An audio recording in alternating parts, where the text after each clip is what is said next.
Hi, I'm Scoot, and this is the Scoot in the Ear YouTube channel. Thanks for being with me on my radio show today on WWL in New Orleans, and you can pick that up anywhere by downloading the app Odyssey, Audacy, and type in WWL, and you've got my show wherever you've got your phone, which we know is everywhere. And I'm on 1 to 4 Central Time in the afternoon, Monday through Friday. You know the rumor about David Bowie and Mick Jagger. You know, the rumor about David, you know that rumor, don't you? Well, baby boomers know it. I mean, I don't know if every generation knows it. If you're a millennial Zoomer, you might not know it, but there was a rumor about Mick Jagger and David Bowie being together. On this day in 1990, David Bowie's wife, Angela, appeared on the Joan Rivers Show, a talk show. And she said she once walked in on David Bowie and Mick Jagger both naked in bed together. Ouch. You know, you see something like that, you can't unsee it. It is stuck in your brain forever. Now, when Angela signed the divorce with David Bowie, her husband, she signed a gag order. And the gag order said that she could not talk about it for 10 years. Well, as soon as she could talk about it, she talked about it. And she reveals that the rumor is true. They were apparently together.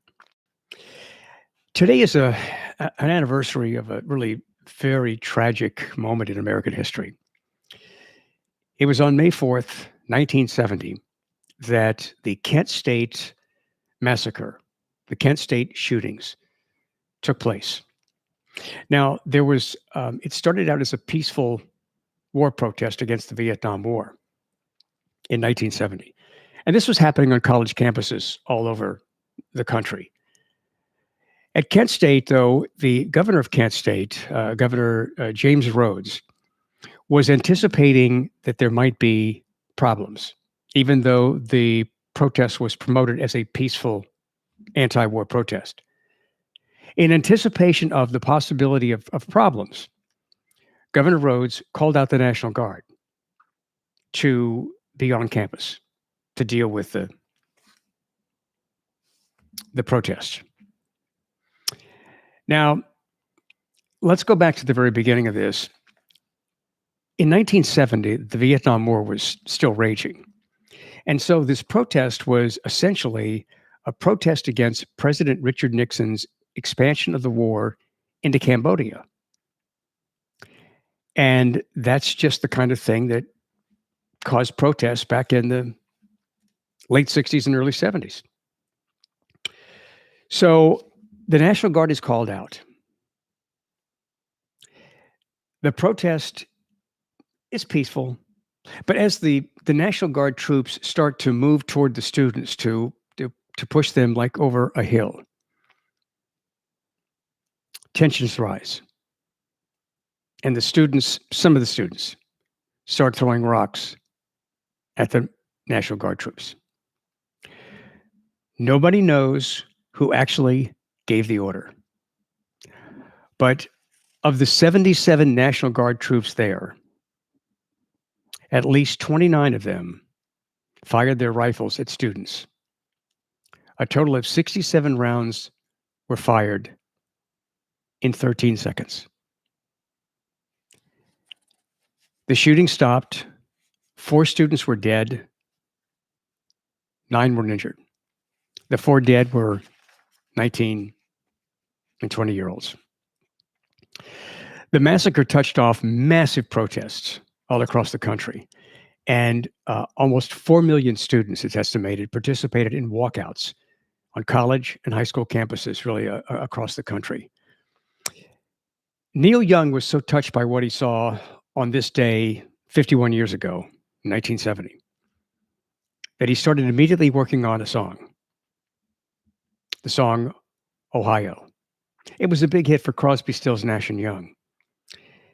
And some of the lyrics are, "Tin soldiers and Nixon coming. We're finally on our own. This summer I hear the drumming. 4 dead in Ohio." That was part of the lyrics. The song was produced and released 10 days after the massacre. That's how quickly they jumped on this and wanted this out. And Ohio became one of the iconic protest songs from the 60s and 70s. But that was not the only music connection with the mass shootings at Kent State. Jerry Casale and Mark Mothersbaugh were both on the Kent State campus. They were stunned by the shooting. Jerry and Mark knew the National Guard would be there, but they had no idea they would have live rounds in their rifles. Jerry Casale was one of the protesters, and he experienced tear gas before the shooting began. He told songfacts.com, the website, the bullets just went everywhere. It was like a scattergun approach, like shooting geese.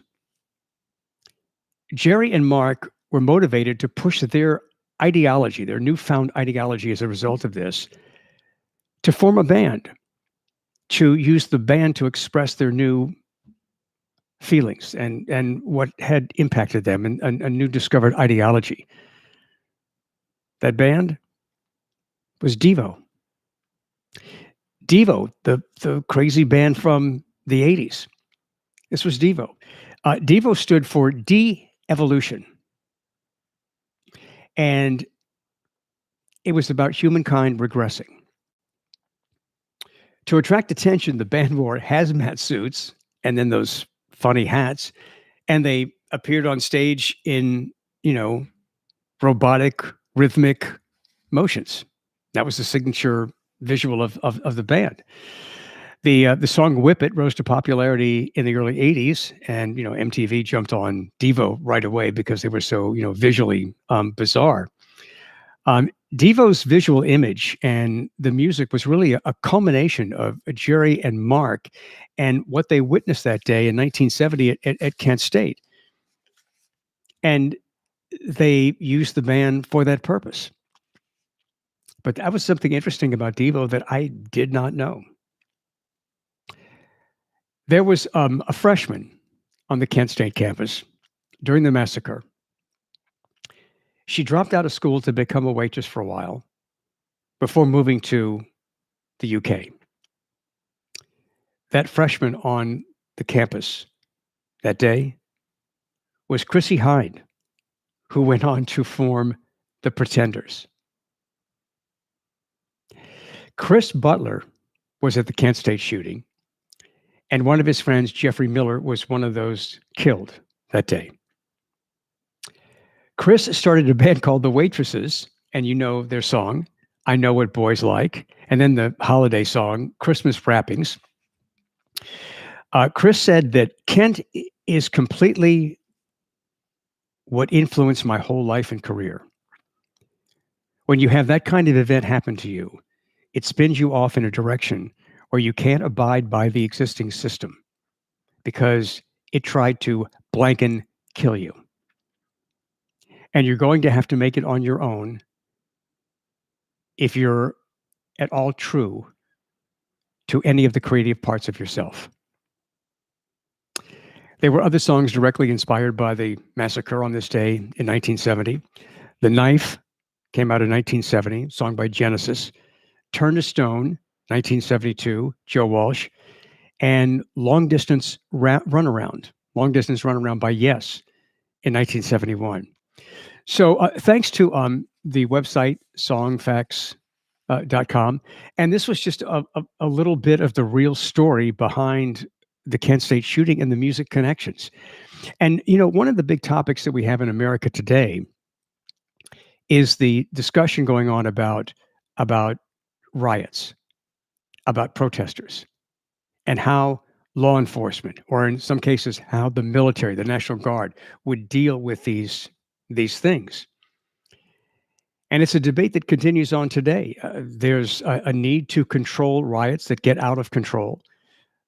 There's also a need for respecting the First Amendment.